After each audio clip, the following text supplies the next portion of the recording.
monde, j'espère que vous allez bien. Aujourd'hui, on se retrouve dans ma cuisine avec Garfunkel qui va m'assister pour une recette spéciale Noël. C'est parti!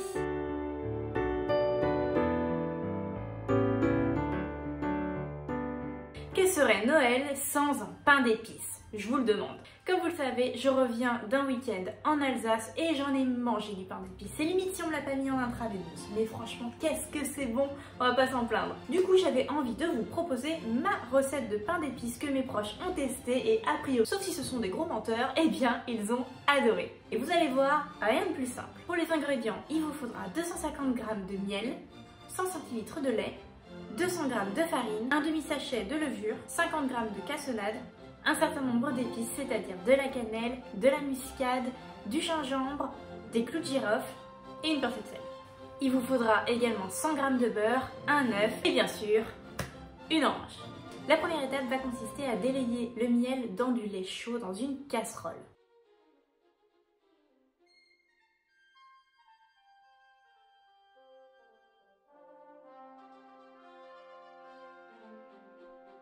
Ensuite, on va rajouter le beurre fondu.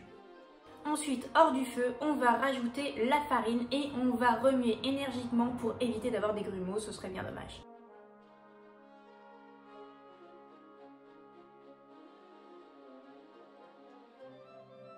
Une fois que la préparation a bien refroidi, on va rajouter la levure, l'œuf et la cassonade. On remue le tout et on vient rajouter le meilleur, les épices.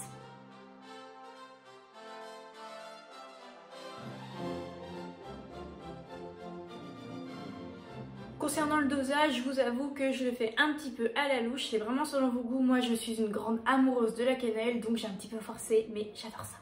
Globalement, on peut dire une cuillère à café de tout, sauf la cannelle pour moi. J'ai dû mettre au moins 2 cuillères à soupe. Enfin, pour finir, la dernière étape consiste à râper votre orange et à récolter les zestes d'orange à mettre directement dans la préparation.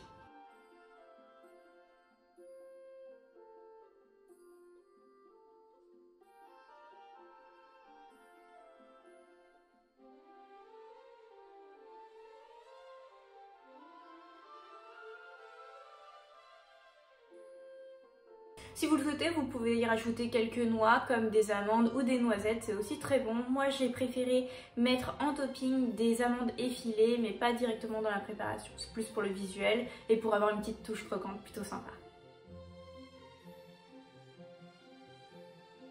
Une fois qu'on a transvasé la préparation directement dans le moule à cake, eh bien on va mettre tout ça au four à 200 degrés pendant une bonne demi-heure.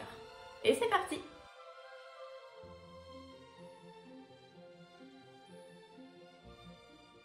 Je crois que je le dis pour tous les gâteaux, mais alors le plus dur honnêtement c'est de résister à pas le manger tout de suite. C'est encore meilleur quand ça repose un petit peu parce que ça embaume la maison d'odeur de Noël. C'est un véritable plaisir.